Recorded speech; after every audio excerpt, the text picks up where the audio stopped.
මේ ඔය ගෙවල් වලින් එනකොට අම්මලාට තාත්තලාට බැඳලා එන එක පුරුදු වෙනවා.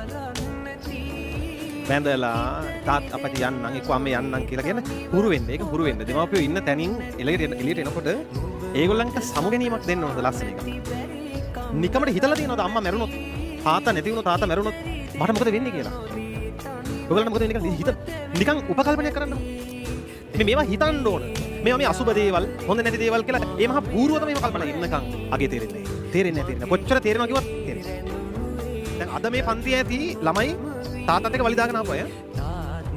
අම්මා එක්ක වලි දාගෙන ආපු අය ඇති. අම්මට බැනලා ආපු ළමයි ඇති මේ පන්තියේ. මම කියනවා මේ දරුවෝ දෙමව්පියෝ එක්ක තරහ වෙලා මේ පන්තියට ආපු ළමයි ඉන්නවනම් අද ගෙදර යනකොට ගෙදර සුදු කොඩි දාලා, පාලං කොඩි දාලා මරණාධාර සමිතියේ කට්ටිය ක්‍රැස් වෙලා කතා බහ කර කර හිටියොත් ගෙදර යනකොට ඒ නැති වෙලා තියෙන්නේ තමන් උදේ එනකොට තරහින් හිටපු අම්මා නම් තමන් තරහින් හිටපු තමන් උදේ එනකොට බැනලාපු තාත්තා නම් කොහොමද දරුවනේ ඉස්සරහ ජීවිත කාලේ හිත හදාගෙන ඉන්නේ? මට කියන කොහොමද ඉස්සරහ ජීවිත කාලේ හිත හදාගෙන ඉන්නේ කියලා මැරෙනකම් ඔයාලා මැරෙනතුරු අම්මගේ තාත්තගේ රූපේ ෆොටෝ එකකින් හරි දකින්න හැම වෙලේම මතක වෙන්නේ නැද්ද? නිකන් උපකල්පනය කරන්න අම්මා නැති වුණා කියලා ආරංචියක් තමයි එනවනේ. තමන්ගේ ජීවිතේ අවාසනාවන්තව පණිවිඩ නෙමෙයිද?